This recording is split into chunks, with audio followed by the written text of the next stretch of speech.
We're live. We didn't clean the screen. Oh, Let's do that. Look at how much cuter we look. dang, I can't believe how dark I am. Good morning, everybody. How are you? I hope everyone's having a great Saturday so far. Happy weekend. Just a little bit. There we go. We hope you're doing well. Thank you so much for spending a little bit time out of your day with us to chat. We decided to host another live session to answer some questions that we actually get pretty often via Instagram and YouTube comments. And that's about how we decided to move to Mexico, why we decided, how we're doing this, whether it's scary or lots of questions. So we wanted to take the time to answer these questions for you. So if there are any that you have off the top of your head that you really want to ask, feel free to type that in the chat. We appreciate your good morning, Steve. Thank you, Steve G from North Carolina. Which one, North or South? It's NC. Yeah. Oh, North Carolina. That's how awake I am. Yeah, take that coffee. We appreciate your good mornings. Thank you. We're just going to give it a few more seconds for anyone looking to join. Can you guys hear that music?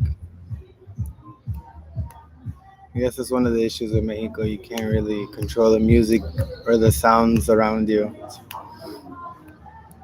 So we're at our hostel currently. This is Casa Los Odeli and co-working space. You may have seen us post about it pretty often on Instagram, and we have been staying here. This has been our home for a month, and we love it here. The people are wonderful. The space is wonderful. It's clean. It's open. We do stay in a dorm, and we'll talk more about that. Yeah, definitely. We came here back in March. We didn't document or vlog on it because we knew that we would come back at some point. Since we came for a very short amount of time. So during that time, we met the owner and she was super nice. So I asked for a volunteer position in order to be able to work at the hostel and to in exchange for a bed. So we came back for the month of, where are we at? July, August. Mm-hmm. And it's nice. It's really cool to be able to live a hostel life experience as a coordinator of activities. So Feels like summer camp. Yeah, there are activities, you stay in dorms, there's a pool, good food. Yeah, and it's interesting though because there's like waves of people that come in and they bring a certain vibe, a certain culture, and then the next week another amount of people, a good chunk of people come and everybody hangs out. So every week it's a very different experience here at a hostel Los Odelis. So it's been fun. If you haven't checked out our Puerto Escondido guide, make sure to check it out. And our food tour is coming out on Monday. We're so excited for that. Yeah, it's gonna be good. We also want to update you that things are changing here in Puerto Escondido as the day goes on. Every day is something different. Mid last week, they closed down the big main beaches, Cicatela and La Punta. So, and as of Monday, they're closing the other half of the beaches. So all beaches. Actually, no, they're not. So this is why everything changes per day. Yesterday, they said that they were going to close the beaches, like the smaller beaches, Carrizalillo and all that. But today, the mayor said that they weren't going to close them down. They're only going to go on with the dry law. It's a very complicated story, politics. Puerto has 2 municipalities and they don't get along. So they kind of compete with each other. It's so strange, but yeah, we're going into Ley Seca on Monday, so no more alcohol. Yeah, so Uriel's asking, is it due to the Delta variant? That, and just I've read or reported of at least 6 different variants here in Puerto. The community vaccination has been really slow. So a lot of people have not been able to get vaccinated yet, and obviously the beaches. I don't know if that's really a place where people. Well, no, the thing with the beaches are closing because August is a big month for surfers here in Puerto, and it's like the biggest surfing competition in August. So they're trying to minimize the people that come in just to prevent, the spread of COVID. Mhm. So it's interesting. I don't even know if they're going to have the competition. Everything's up in the air, but so many people come from all over the world to come surf these waves in Cicatela. So we'll see. Yeah, so that's a little bit about Puerto and where we are right now. We really like it here. It might even be a potential home. But why don't we start from the top? Yeah, And let's say hi to anybody else yeah. who's joining. Liz, hola from Central Florida. Saludos. Saludos. Thanks. And you have Mark and Chuck's Adventures from St. Petersburg, Florida. Is that also Central Florida? I don't know my St. Peter, Florida. somewhat, yeah. Yeah. It's like west of Orlando, right? I think. Cool. Hello from New Orleans. I love New Orleans. New Orleans. Oh, Nola. Oh my that's God. one place that I will never get tired of visiting, ever. Will never get tired. Especially the oysters, the food. Oh, you can go on. Live music. Oh. Steven and Andy, what's up, guys? Good morning. Hey, friends. How are you guys? And no, there's no Zumba this early. It's just like we were saying, the vibe at this hostel is super chill. There's people hanging out by the Palapa bar and just chilling. Yeah, everybody's getting ready to take advantage of their day, go out to the beaches, hang out. So ready to start our topic for the day? Yeah, let's start our topic. So we want you all to feel free to ask your questions. Please don't be shy. We are open books.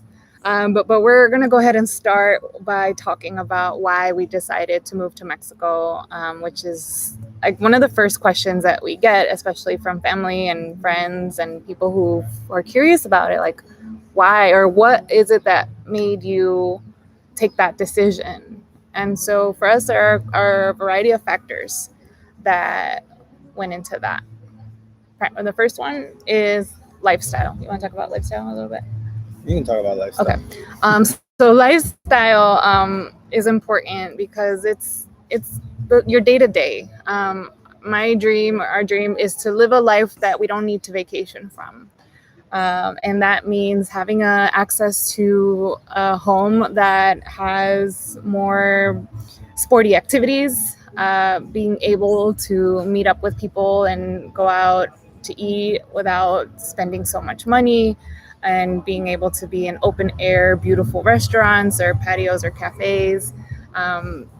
So just have more of a chill lifestyle, less stress. Less stress is definitely a big one for me, because from the pandemic, I'm sure like many people, I learned new things about my mental health and realized that I needed to figure out how to live a life with less stress. And things are slower paced in Mexico. They're a little more laid back, not so intense, and the people are great. Like people are culture, just awesome. Food. We won't say it's perfect because no place is perfect, right? But definitely to be able to have a better climate, especially from November all the way up to April. In Chicago, it's pretty cold. Here, you get pretty much, depending on where you want to live, you can have up to 110 degrees Fahrenheit to 40 degrees Fahrenheit. So it just depends. So we decided to, for years, we had been already planning to embark on some journey like this.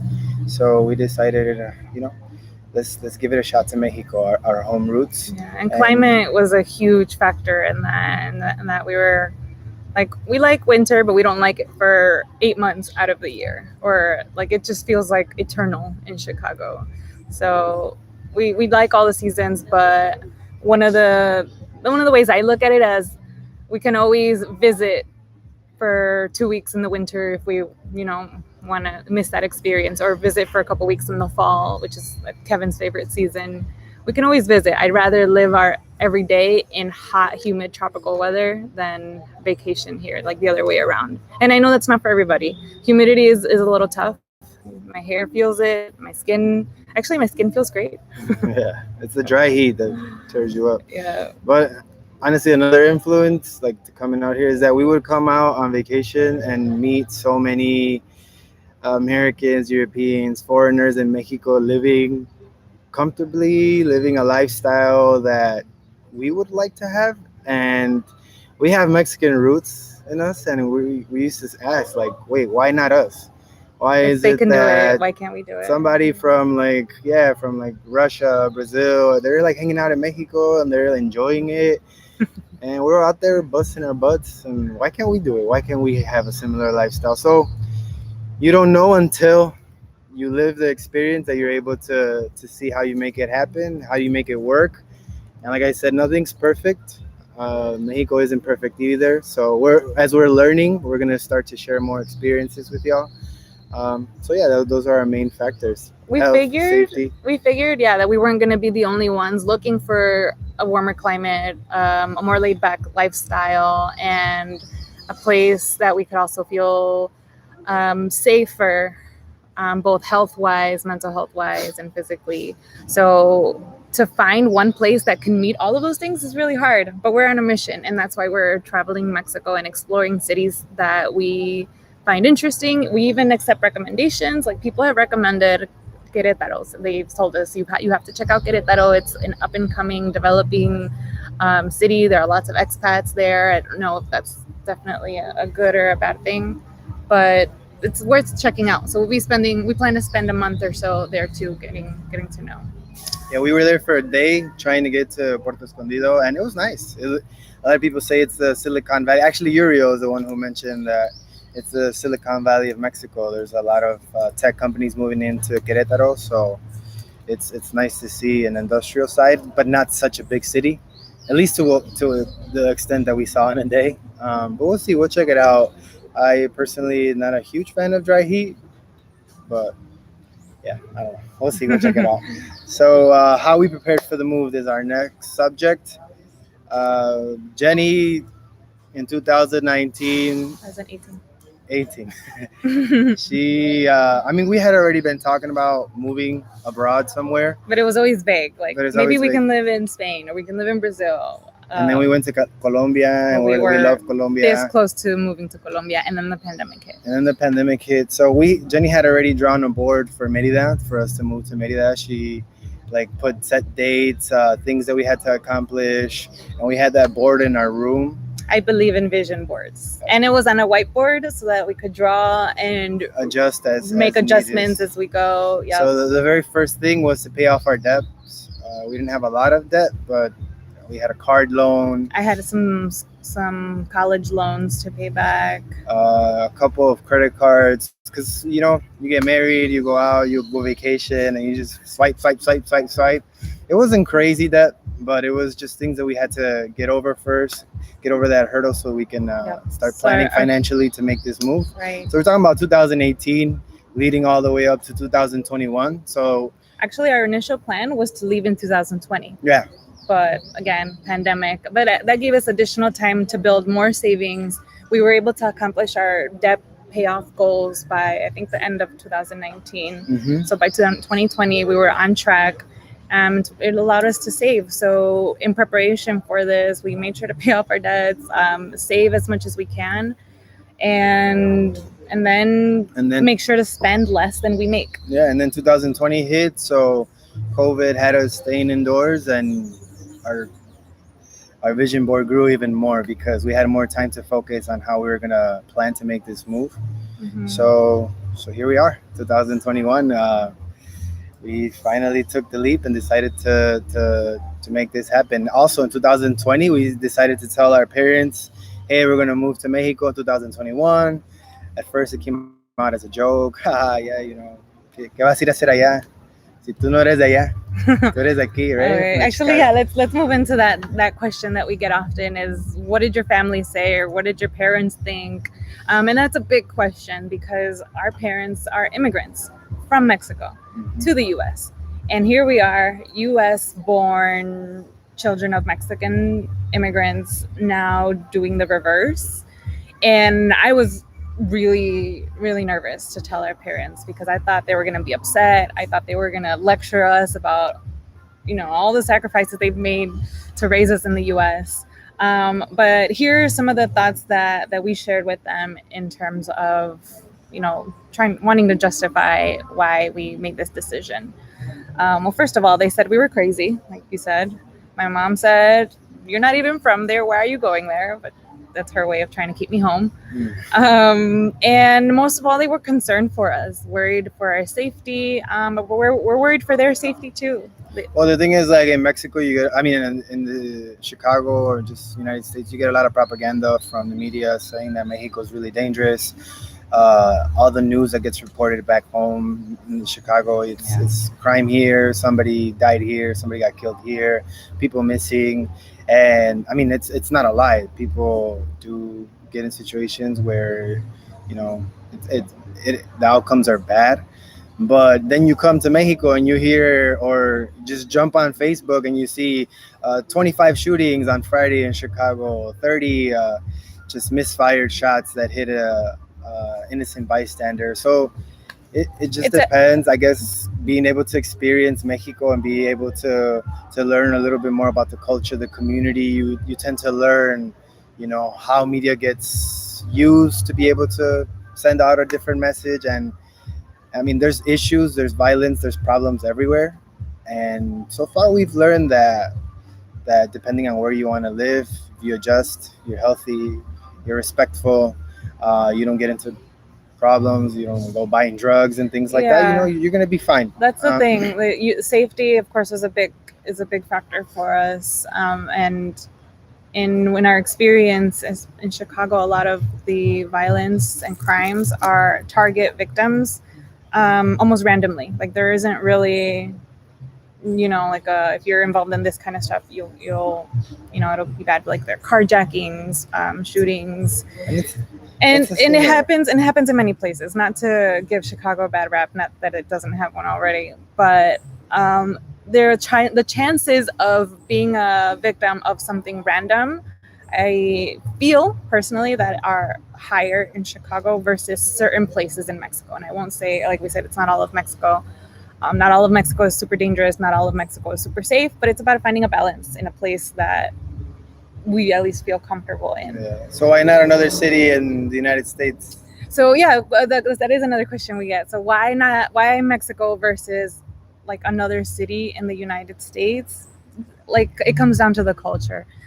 Las raíces te llaman, like your roots call for you. And the way I see it, and the way that I explained to my mom, was thanks to her, thanks to you, and what you did for us, and going to Chicago, raising us, you know, having our parents raise us there, giving us the opportunity to go to school and have a college education and be bilingual, most of all, is what affords now us the privilege and opportunity to return to Mexico as dual citizens, bilingual with college degrees. And we thought, well, our parents left Mexico because they were in poverty situations and that was their way out.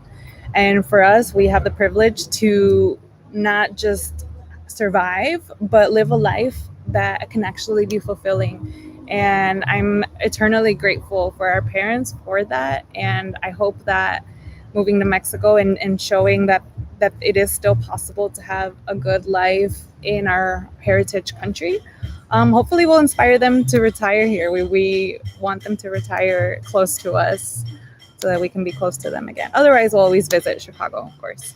So Lina and Rebecca, if you're watching, I love you. Thank you so much for your sacrifices. Love you guys. My mom's in Zacatecas right now, so I know she's not watching. Let's take a little break from answering questions and say what's up to some of these people that are here. Let's see. Simone and Giovanni joined us. Hey guys. Hey, what up? For the Road Travels is one of our favorite YouTube channels. Check them out.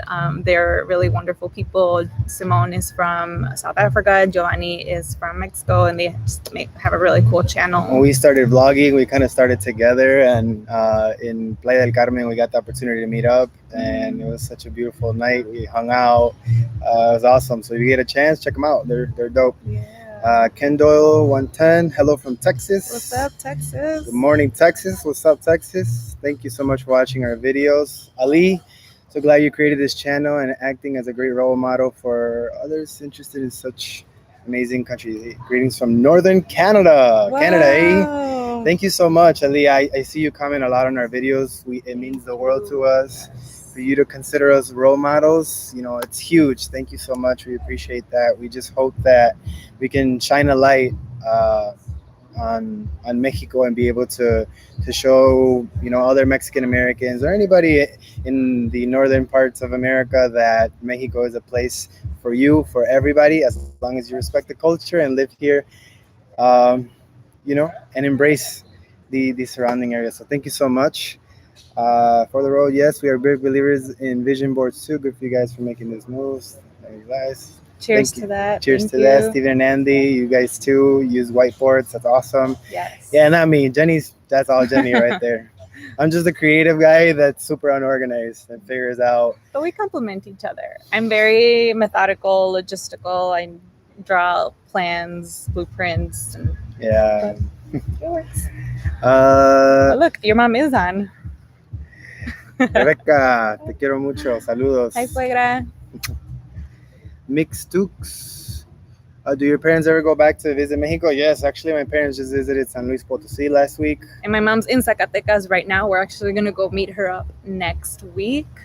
And we can drop a hint for you all, for all of you who are here today. You get to know that we are going to be creating vlogs on our parents' hometowns to share a little bit more about our roots and where our parents are from. So we're excited to start working on that next week in Zacatecas. But yeah, I think I grew up visiting Mexico a few times in the summers. Kevin, I think he visited much more than I did. So I didn't really start exploring Mexico until I was an adult on my own terms. Yeah, thanks to my parents. My mom and dad were huge in bringing us back to our roots. We would drive from Chicago all the way to Cancun. That was our last big road trip. We would go to Veracruz, to so many places. So thanks to my parents, I got to experience Mexico from a very early age. And as a kid, I wasn't as outgoing as I am now. I was always shy and spoiled. But I think now, thanks to their sacrifices in making those long road trips, it paid off because I'm a completely different person now. So yeah. Your mom's watching this and nodding. Yes. Sí, pinche chiquión, cabrón ese. Jaime Vega, the roots call you. I love that. I feel very much that. It's great to hear familia are always the same.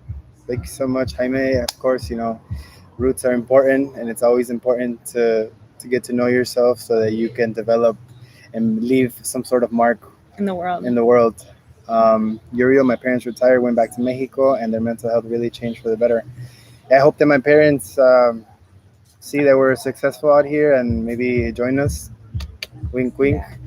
Yes. We're one of our biggest motivators is we want to be successful here so that we can establish a family here, maybe kids, and hopefully our parents. And be able to bring our parents so that we can take better care of them here than, who's going to be shoveling snow at 75 years of age? It's pretty rough. Just saying. Sue Davis from Champaign, Illinois. What's up? Do you know Sue?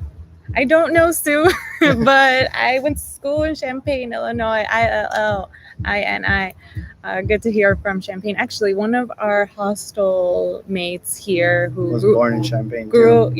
She was born in Champaign and then grew up in California. The spoiled part state. Yeah, sometimes. Pretty much. People these days, I would love to see the planning process you went through, maybe in a future video. Oh, thanks. I don't have the whiteboards anymore, but a lot of it, honestly, was financial planning and having a savings goal. I think our savings goal was save $30,000 in a year. And between the two of us, and after paying off our debts, like we paid off the car, we paid off my loans, not having any debt allowed us to meet our savings goal.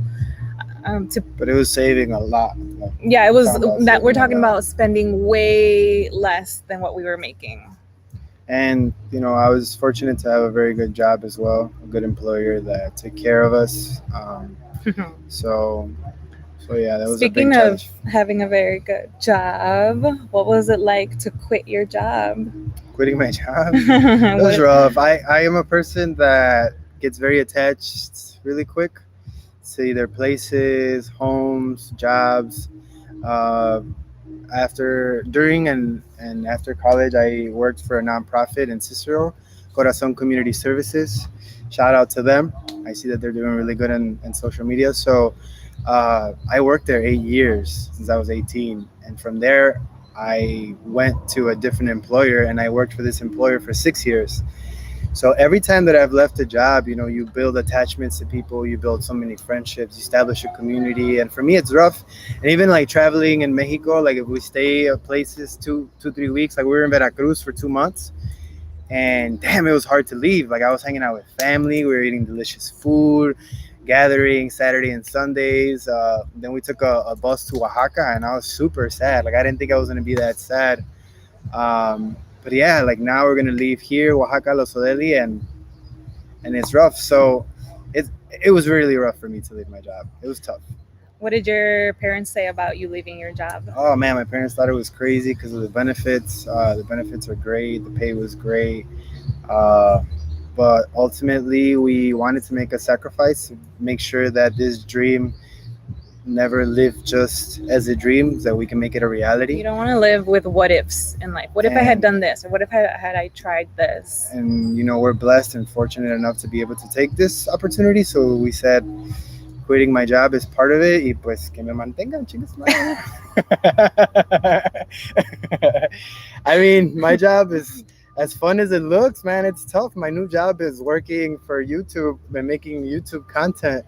And it looks easy, but shit, I work 12 hours a day making videos and learning and watching new videos and creating content. Man, it's not easy, especially when it's only you're not making a few. It's making like a few dollars a day. I think right the now. most we make a day is like $5 a day. So yeah. So if you're looking to support us, continue watching our videos. Thank you for doing that. Your likes, your comments, sharing any videos helps us. What we get is a percentage of the ad revenue that YouTube gets goes to us, which is very little. It's a few cents per video, but if it adds up and helps us out, it would help us continue pursuing our dream and our journey. So thank you so much for your support.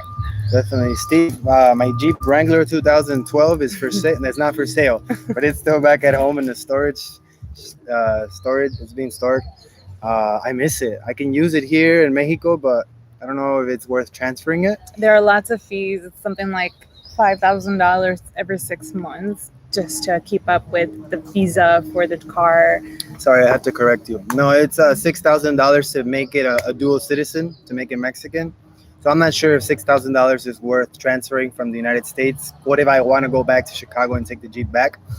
But no, I don't know. I think with $6,000, I can get me a smaller car. And the Jeep are gas guzzlers, so I'm not sure. At some point, we're going to have to figure out what to do with it. It's in storage right now. But like I said, I'm super attached to my Jeep, and that's my first love. So I have to figure out what to do with it. If we ever get stuck in a situation where we're hurting financially, we might have to sell it. But right now, it's just hanging out in our family's garage. Yeah. So yeah. Speaking of benefits, what a medical coverage while there.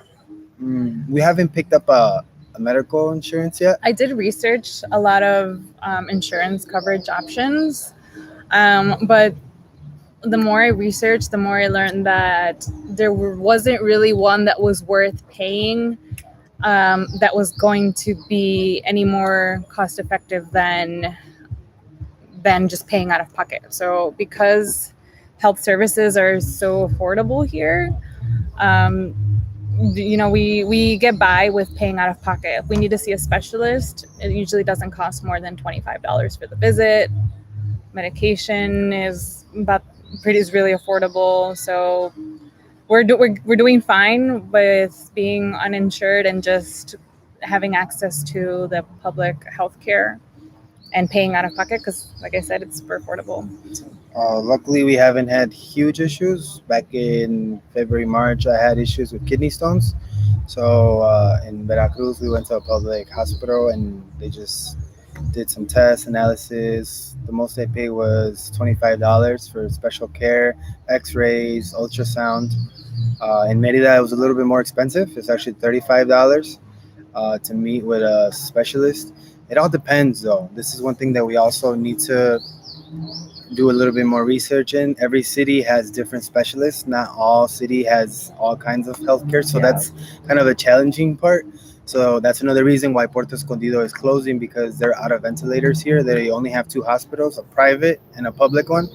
So every place that you go, you kind of have to do that research to be able to know what kind of coverage you can get, what And it kind of depends coverage you on, need. on your personal situation, Yeah. what your personal needs are.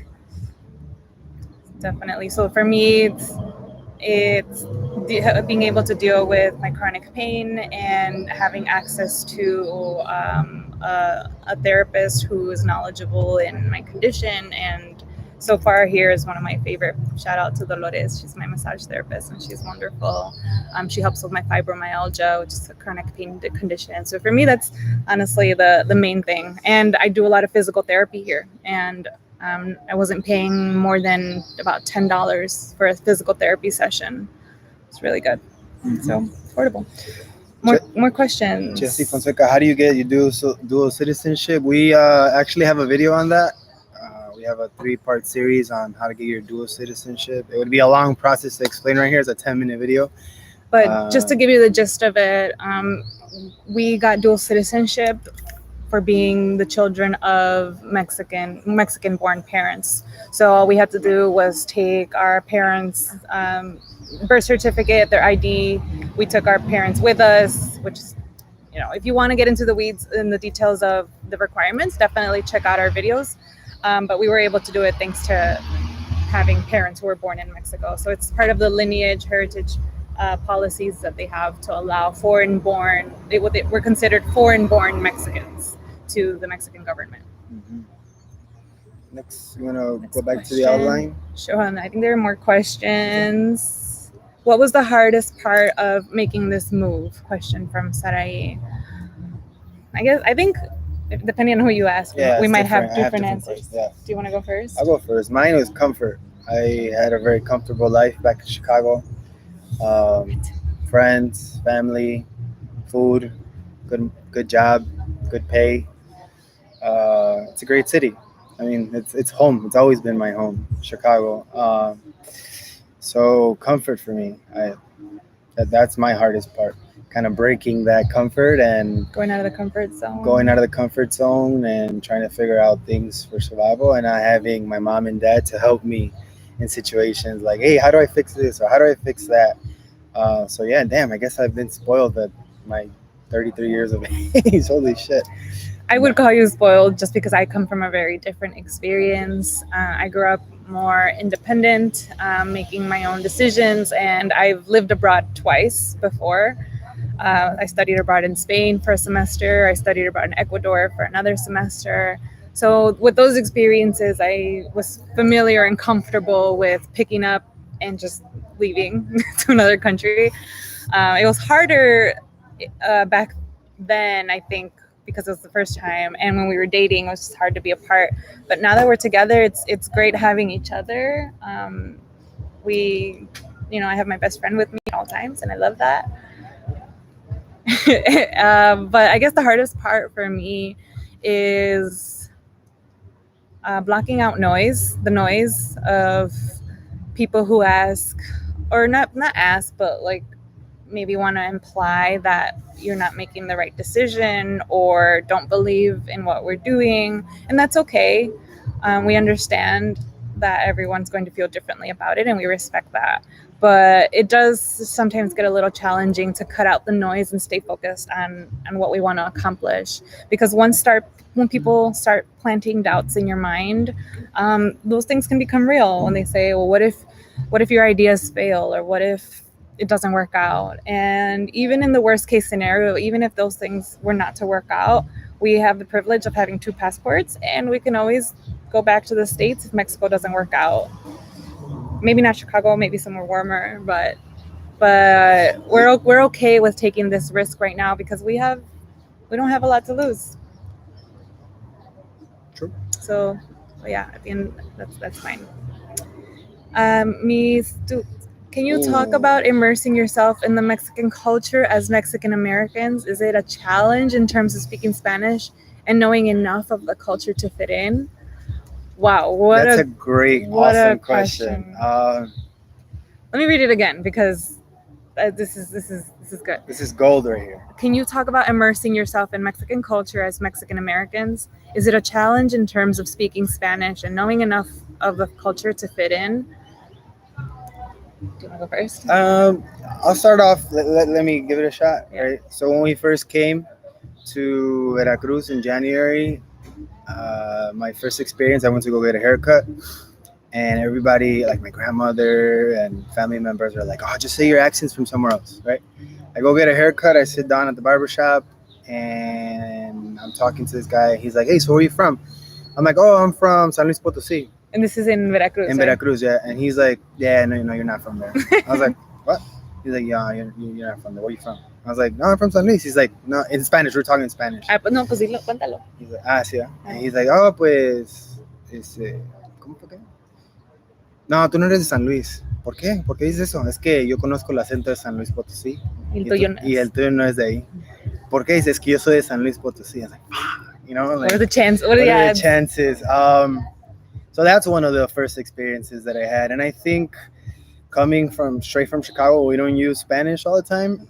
At first, it was like a challenge. There's a lot of words that I didn't know in that aspect, Spanglish is also Spanglish. challenging. and it also depends who you meet and where you meet people. In Merida, we met these like young group of people that were asking us questions like, "Oh my God, you guys are Mexican Americans? What does it even feel? What is that? What is that? You know, like what do your parents What say? is it like? What is it like? Like how's Mexico? How's living in America?" And so it all depends, I think, where you want to live. I think the more you live in a certain area, you start picking up that language, that culture.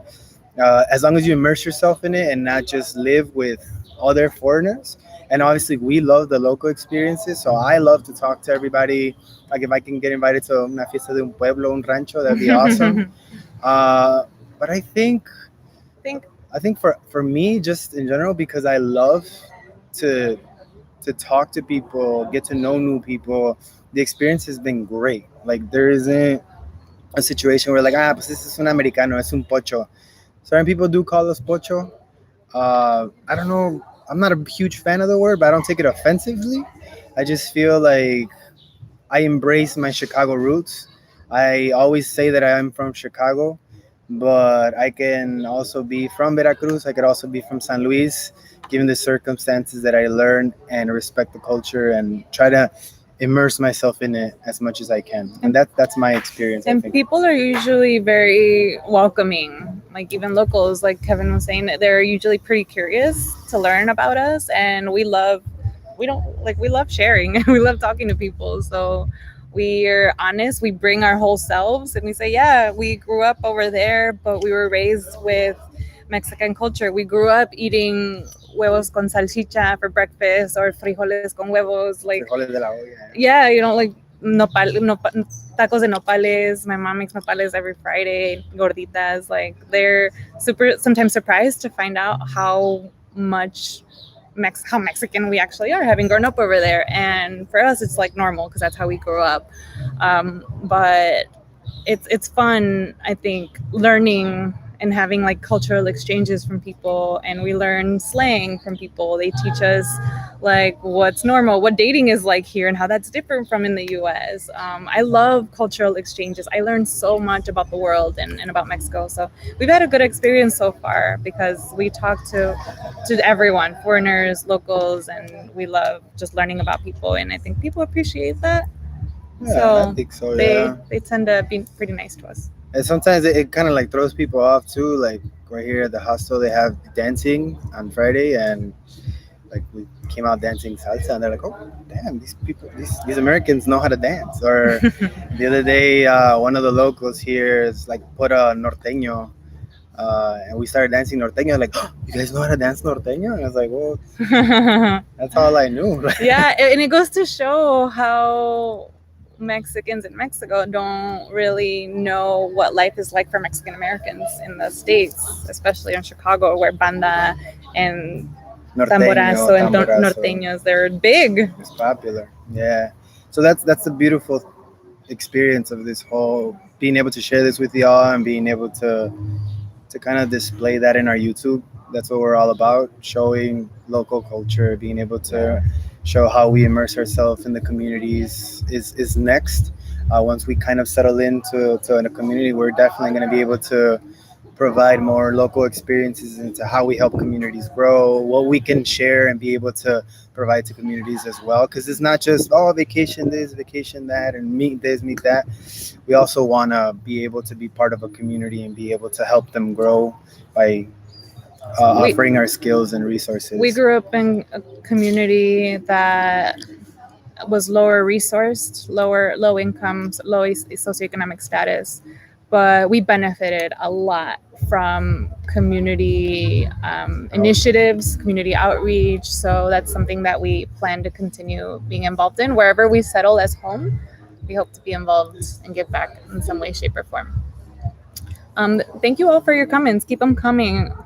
Mark and Chuck says, you've adventured to a bunch of places in Mexico already. What is one site or adventure that blew your mind? In Mexico, what has blown my mind the most in Mexico? I think the two places that we've vlogged, like Orizaba, for me, it's like, wow. Orizaba was a really pleasant surprise. Orizaba, Orizaba, Veracruz. where else? Puerto Escondido. Yeah, I never knew. I have never been to Oaxaca before, and the culture here is beautiful. The people are wonderful, and I never thought I would fall in love with this part of Mexico as much as I do. As much as I did. Puerto Escondido, what else? I think my answer is gonna be Puerto Escondido. Has been the biggest wow adventure. I've tried things here that I've never tried before, like surfing. We took surfing classes. I had never done that before. Chapulines, ants. Oh, we're eating lots of cool new things. The food here is amazing. Even the ants. What else? And the crickets. There has to be another place. Izamal, Merida was pretty cool. There's the town that's completely yellow and it has this humongous pyramid. I think it's like the third biggest pyramid, and nobody really. Catemaco. I mean, I had been to Catemaco. Oh, well, I hadn't been there. Lake Catemaco in Veracruz, which is known for its witchcraft and for being shamans and limpias. And it's also where Apocalipto, the movie by Mel Gibson, it was filmed there. And there's this huge, beautiful waterfall nearby. I was really impressed by that. I loved Catemaco and Eipantla. Yep. So. Let's move to our Mexico challenges. Okay. Challenges of working remotely. So what do you guys want to know about? We want to talk about income? Challenges working remotely? Oh, yeah. We had drew up a little outline just to help in case people were having trouble coming up with questions. But another question that we do get pretty often is, what do we do for income? How are we making money? We already told you that we saved up in advance, but we're actually not spending on our savings. We saved in order to be able to invest, which we'll talk about in a few moments. But right now I'm working remotely. I wonder what song they're singing. Okay, sorry, I got distracted. So I'm working remotely full-time for my job that's still based back in Chicago. And having a Chicago salary has helped us tremendously. And we're still able to spend way less than what I'm making. And that allows us, at least the other one of us, to focus solely on YouTube, or mostly on YouTube. Kevin also is, like you mentioned earlier, is a volunteer at this hostel. So he runs the activities in exchange for a bed, and that reduces our costs. So then we just pay for my bed. We stay in a dorm. It's a shared room. We can afford to stay in private, nicer places, but we're choosing not to try to save money as much as possible and whenever possible. So for income right now, like I said, we're really lucky to be able to work remotely, but that's temporary.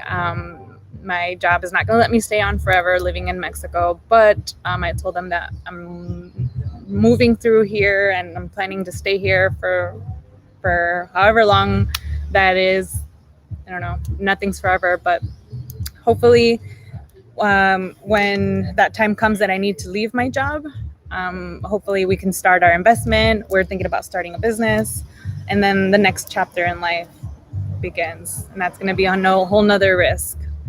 But right now, we're not the only ones working remotely. There are lots of people, especially who are staying in this hostel, who have either U.S.-based jobs or Mexico-based jobs Or European-based. or European. Yeah, some people are waking up at 4 a.m. and working on European hours. I've been networking hard to see if I can squeeze in for a job here. I guess we're still not in a huge rush just because we want to finish off the year traveling in Mexico and be able to have our YouTube channel grow a little bit more, so it becomes a little bit more sustainable, hopefully.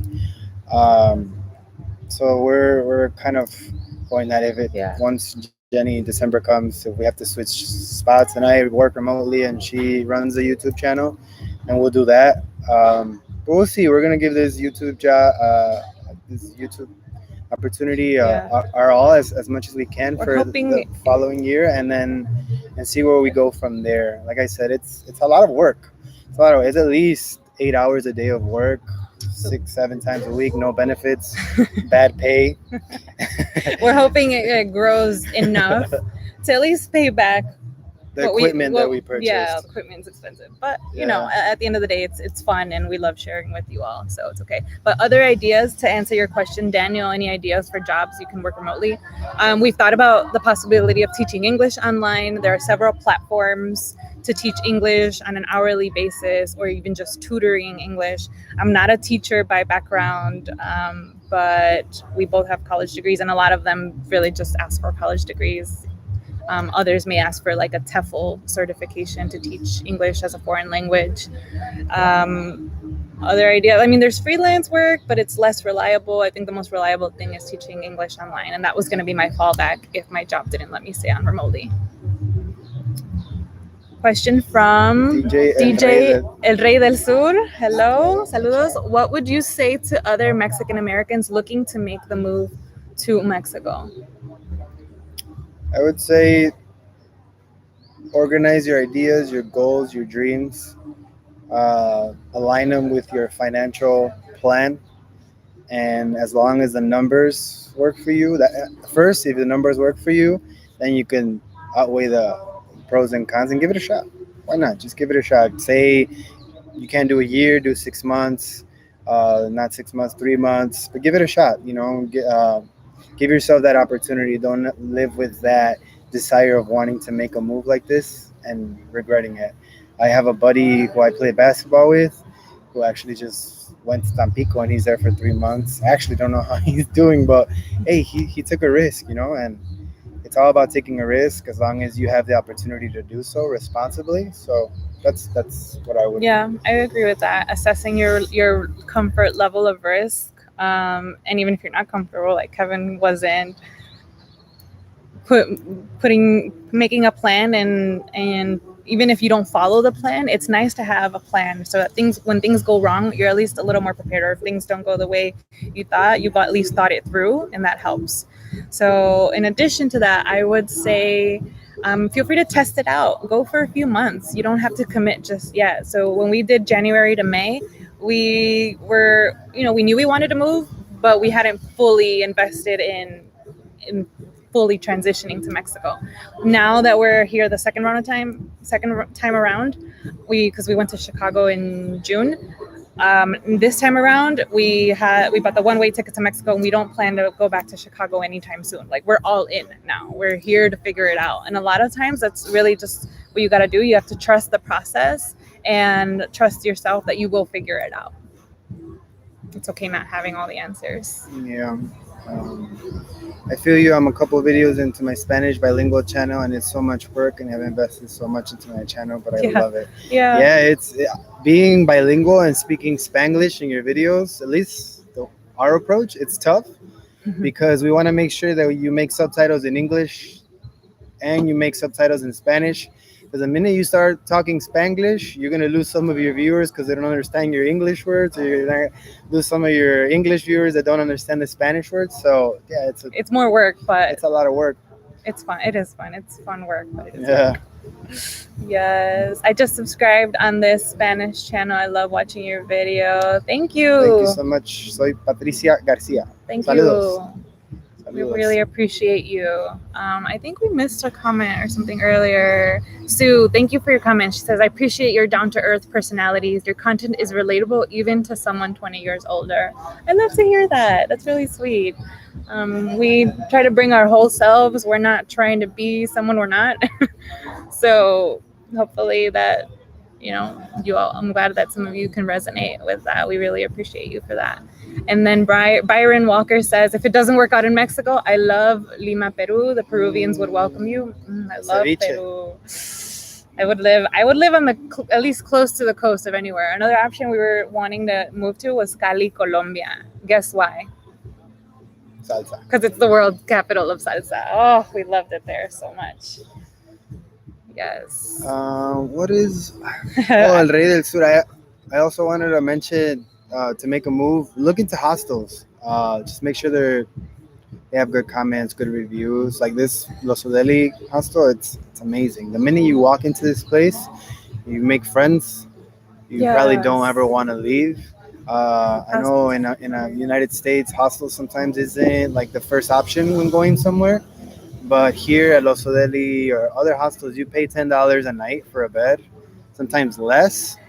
And you meet great people. You meet people that have the same intentions to go. Or you want to look for a hostel where people go with the same intentions to explore, get to know the community, be able to... Looking for more local experience. To have a safe environment. And of course, like, they're cheaper than you might think. Look, imagine you pay $10 a bed for 30 days. You're paying $300 rent, right? So that's one way to approach it. And we have a shared kitchen here, so we buy a few groceries. We cook a lot of our food, save money that way. So, we're traveling, and some people sometimes are under the impression that we're like making a ton of money when we're not. We're on one salary, which does go a long way here, but there are ways to travel cheaply too. And you can find a hostel like in Cancun or Playa del Carmen, $10, and you're living in front of the beautiful Caribbean, and just an idea. Adolfo Hernandez says, I want to see you guys dance salsa, so take us to a club, please. We were just talking about that last night. We totally would. We hope in the future to make a vlog that features all the spots to dance salsa in Puerto Escondido or wherever we are. But the pandemic has made that really challenging. The dance nights have been canceled, or many people just haven't been going. So that's been tough to do because they've been inconsistent. But we've been dancing here at Los Odeli. They have salsa classes Friday nights. We actually got to teach one a couple of weeks ago. That was super fun. So thank you for that reminder. We definitely want to include more salsa in Eat Baila Travel. Yeah, 3 parts to this channel. Abby Cortez, what about safety for Mexican Americans? My family's from Michoacan. I don't know how safe I will feel living by myself due to the high crime. That's definitely something to think about, and where location comes key. Talk to people who are there, who will give you an honest opinion, and get their input. And maybe visit for a couple weeks and see what it feels like, and talk to locals while you're there. But choosing a location that's safe is one of our challenges, and that's why we're traveling and experimenting with all these cities and getting a personal hands-on experience with each one, so that we can get a feel for ourselves and take the time. So every restaurant we go to, we ask the server, we ask the owner, the people at the next table, hey, do you live here? How does it feel for you? Do you feel safe here? What's it like here? So when I tell you we talk to a lot of people, we talk to a lot of people. So asking people would be my advice to you for feeling safe. Speak Spanish as mostly as you can. When you meet people that you've made friends with and feel comfortable with, we speak a lot of English with people who speak English here. But when we're out and about, we try to speak mostly Spanish so that we don't give away right away that we're Americans, because sometimes Americans can be targets. So depending on where you are and how safe you feel. In Puerto, we feel safe speaking English everywhere because there are lots of foreigners here. But Michoacan, personally, I don't think we would live there specifically because of the crime, but we haven't been there yet.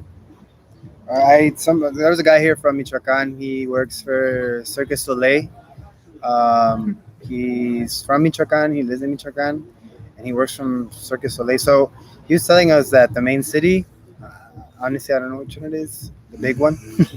It's safe. It's when you start going into smaller towns that there's big crime issues. I don't know. We would have to check it out for ourselves. I asked because I wanted to go in December to go see the butterflies in Michoacan, but we'll see. We'll see. There's someone else from Daniel Perez. Also, my family owns a nice home in a small town in Michoacan. Thinking about working remote there, but worried about connection issues. Let's jump on challenges then. Okay, so actually, Daniel, what you just mentioned, like connection issues, that's one of our challenges.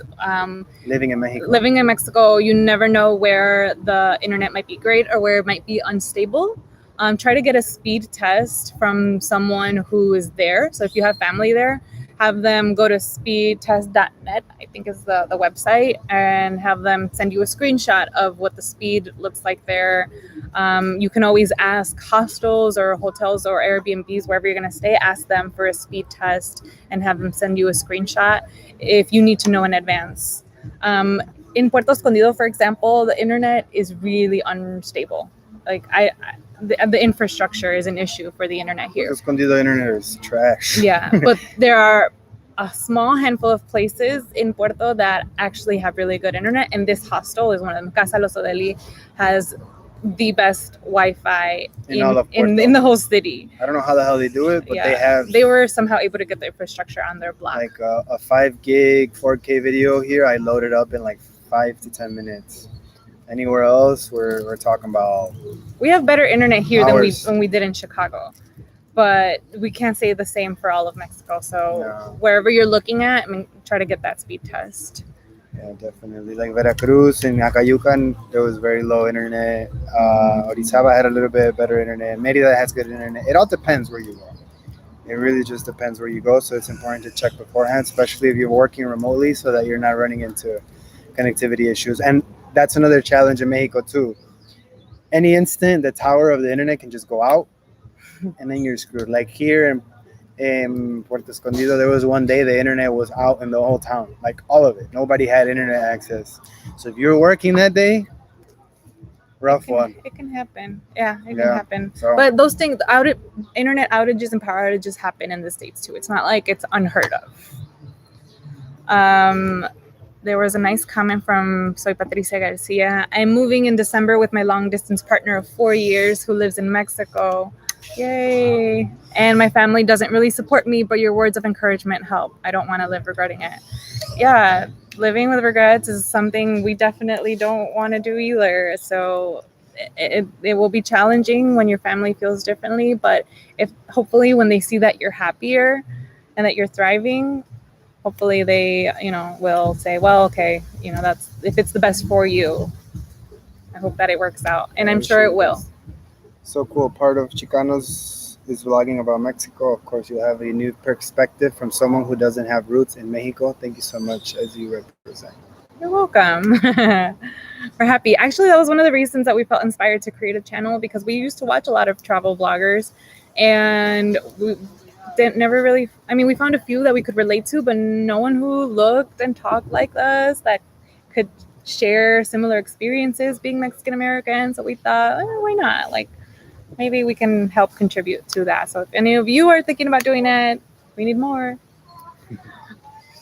What else? Visit Venezuela with a Mexican passport? Good question. I know that there are many countries that may not request a visa from Mexicans, but they might request them from Americans. Like Brazil was one of those. When we went to Brazil in 2016, I entered as a Mexican, and Kevin didn't have his citizenship yet, so he entered as an American and had to get a visa that he paid, I think, $160 for, and I was able to enter without a visa, save $160. So that was nice. I'm not sure about Venezuela though. Googling it. Yeah, Kevin's Googling it at the moment. So once again, Morelia, Michoacan was the city that you were thinking of. Thank you. Can't wait to go there someday. Have we decided on a place yet? From Luis Flores. Not exactly. We have strong contenders. We were in Merida for a month, loved it as we expected. We've been in Orizaba for a month. We were in Orizaba for a month, loved it, like super surprised. Oaxaca City was great. Walking around, I feel like I could live here. And the University of Oaxaca is like huge there, so I'm like, oh, maybe I could work there. That's one of my goals, by the way. If I can't have a U.S. based remote job or work for a U.S. university, my alternative would be to land a job with a Mexican university in their international programs office. That's my background, by the way. My career is in higher ed and international programs. Anyway, not that you asked. More questions. You can go to Venezuela for 90 days without a visa. With a Mexican passport? With a Mexican passport. Cool. Fer, how are you being treated by Mexican natives compared to Anglo foreigners? Have you felt noticed a malinchista treatment? Oh, what a big word. What a big word. I heard somebody use that the other day. But maybe we should define it, at least the way we understand it. Malinchista is a like kind of derogatory, but like not a bad word. Whatever. If you've seen our Malinche video, this might make sense to you. But the Malinchista mentality is supposedly someone who turns their back on their own kind, which is that the perception that many Mexicans have of Malintzin or La Malinche, the indigenous woman who was the translator for Hernán Cortés and helped him conquer what is today Mexico. So we haven't had negative experiences with locals. Most people have been pretty nice to us because we're honest. We don't try to be anyone we're not. We don't try to say that we're fully Mexican. We don't try to say that we're fully American. We're both, and that's just who we are. And we bring our whole selves to the table. And I think people appreciate that kind of transparency. So it hasn't really caused us any issues. But I think there have been a couple comments, like from people on YouTube, like not so nice comments from people saying that we're pochos and that we're never going to be Mexican. Or actually other people also saying, yeah, go to Mexico, stay in Mexico. Like that. You haven't felt that those bad comments in Mexico. We felt them in YouTube. Yeah, we've gotten them from YouTube. We haven't gotten them from any Mexicans. Jerks. And I don't know. And I don't know who they are. I don't know who they are, but I have a feeling they're Americans.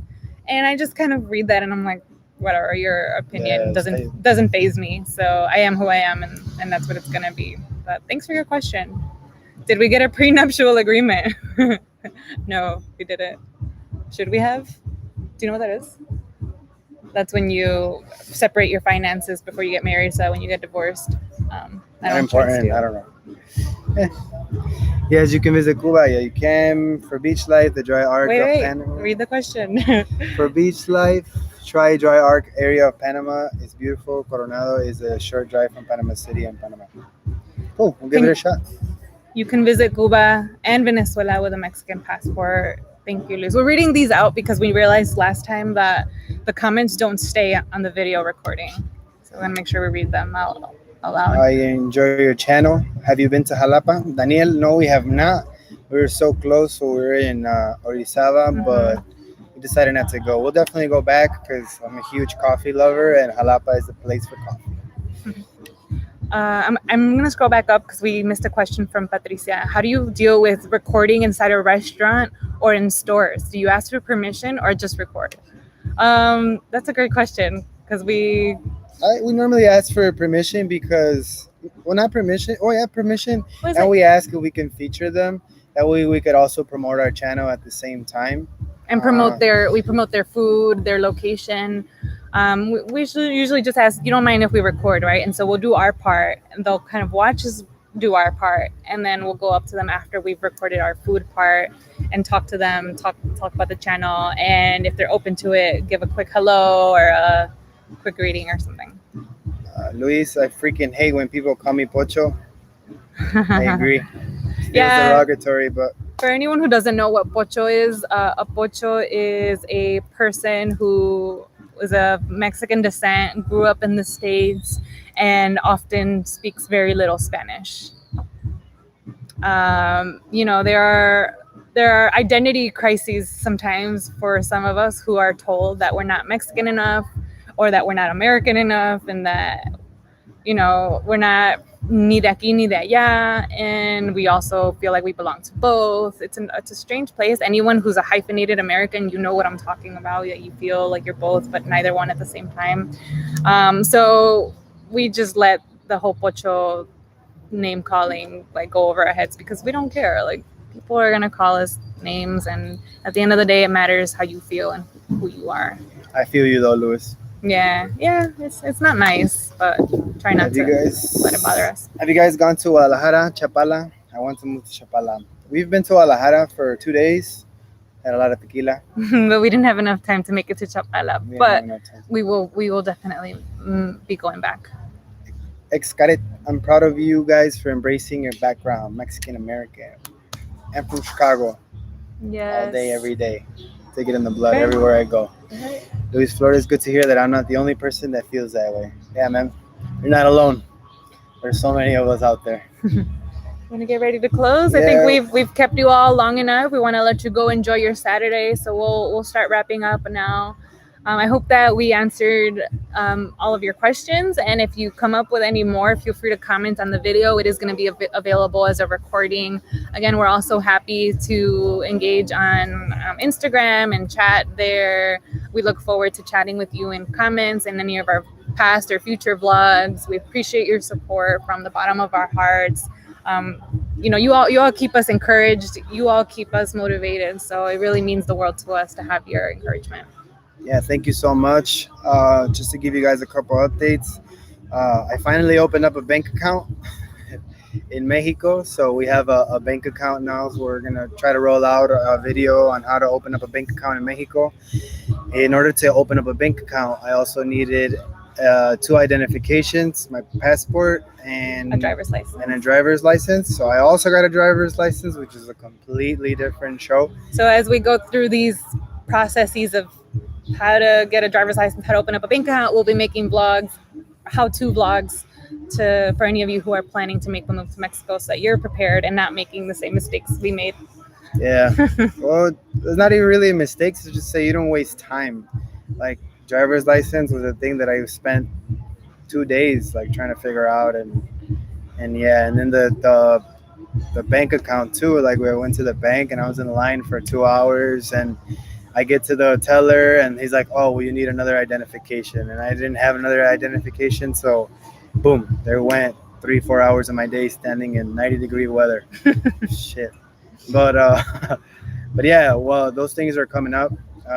We also look to invest, so we'll give you a process of what it looks like, what it feels like to purchase property, yep. Land, house, something. We're working on something. Yeah, we're still in that process. So once we go through it, we'll definitely be making another vlog on our experience on buying property. And Patricia, thank you. She's offering to host us in Chapala. Thank you so much. Patricia, yeah. We would love to see you. I hope that we're connected on Instagram. Send us a message just so that we know that it's you, and we'd love to stay in touch and maybe hang out in Chapala. Liz, thank you so much for joining us. Victor, saludos.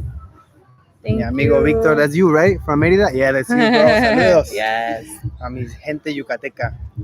Liz, real quick, I know you mentioned something about your birth certificate needs to be corrected, and it's taking away keeping me from getting my dual citizenship. You got to get that correction made. There's not really a way around it.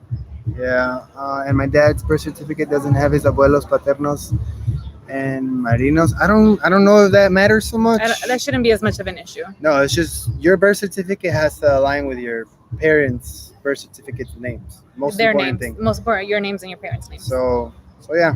Okay. Well, saludos. Wow, an hour and 10 minutes. Sorry, we'll let you go. I hope you have an amazing rest of your day. Have a great weekend. Se cuidan, se bañan. Y nos vemos hasta la próxima. Chao.